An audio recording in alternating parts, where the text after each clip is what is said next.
So Kevin Feige has really been teasing the Eternals and how they actually could show up within the MCU, and I'm going to be talking about all that stuff in today's video. How's it going, Webheads? My name is Ryan Walsh, and welcome to Webhead, where I help you guys keep up to date with all the latest in geek entertainment. Today we're going to be geeking out about Kevin Feige talking about the Eternals and how they could actually show up in the MCU very soon. Also, there's been some leaked concept art for Avengers 4, and I really want to talk about all that stuff, and I'll be doing that at the end of the video. But first, let's get into the Eternals. So Kevin Feige has really been teasing the Eternals for a little while now. They actually were teasing them in Infinity War, just like he was with the Captain Marvel stuff that I talked about. You guys can click this video right up here in this card. You guys can get all the Captain Marvel stuff that he was teasing. But he really is just going on about all the Eternal stuff while he's doing the press junkets for Ant-Man the Wasp. And what he actually came out and said was that all of these myths and legends that we know from ancient times, were they inspired by the Eternals? And basically he's just asking and kind of teasing everybody like, hey, this actually could be inspired by the Eternals. Maybe the Eternals are actually the birth of the universe.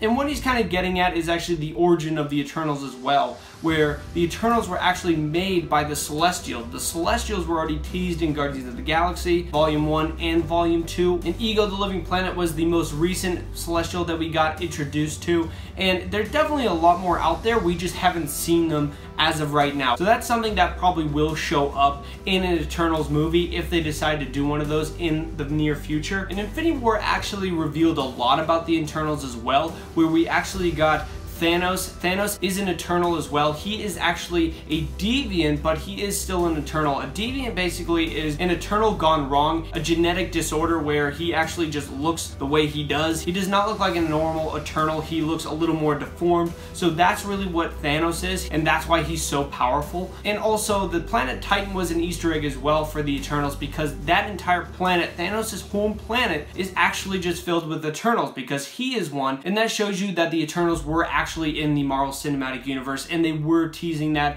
Just obviously a lot of people that weren't deeply invested into the comic books didn't really know that. And the Eternals are basically just a bunch of really powerful superhumans. They actually can go like toe-to-toe with the Hulk. Obviously Thanos being one of them, and Thanos probably is the most powerful one.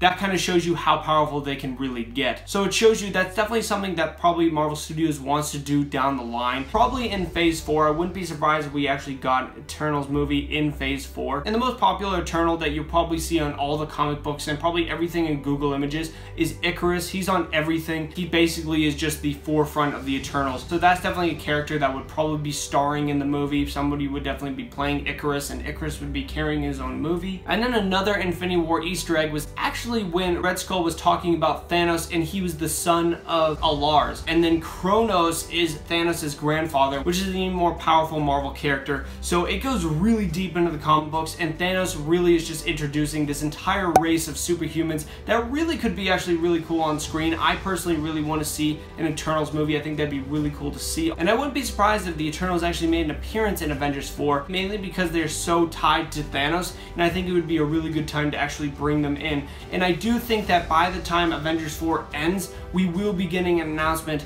of the Phase 4 slate, and I think Eternals is definitely going to be on that slate. And I did say that in my predictions for Phase 4 movies going into the future. I really think that Eternals is going to be one of the biggest franchises they try to introduce, and I think it's going to turn out a lot like Guardians of the Galaxy did. I think it's really just a hidden gem. We're not really getting into the Avengers 4 leaked concept art. Obviously most of this has already been leaked, but it's really just single characters that we really get to see. We get to see more of Captain Marvel. Captain Marvel has a bunch, and I think she looks amazing. I really like her costume. This is probably going to be not only in Avengers 4, but also the Captain Marvel movie, because we do get a younger look at Nick Fury, and he's going to be appearing in the Captain Marvel movie. So I think it's just really cool to see both of them in these concept art. That's really cool to see. And we basically just get to see more concept art, kind of what we saw already within that leaked Avengers 4 concept art. And we just get to see single shots of Hulk, War Machine, Rocket, Nebula, Hawkeye, and then we get to see Thanos once again. And that is probably what Thanos is going to be looking like in Avengers 4. But of course, Webheads, if you guys want more on the Eternals in Avengers 4, definitely click the playlist I have below me so you guys can get plenty on all that stuff. And also definitely consider subscribing right over here to Webheads so you guys get plenty more videos on geek entertainment. But of course, Webheads, thank you very much for watching. I really do appreciate it. Bye.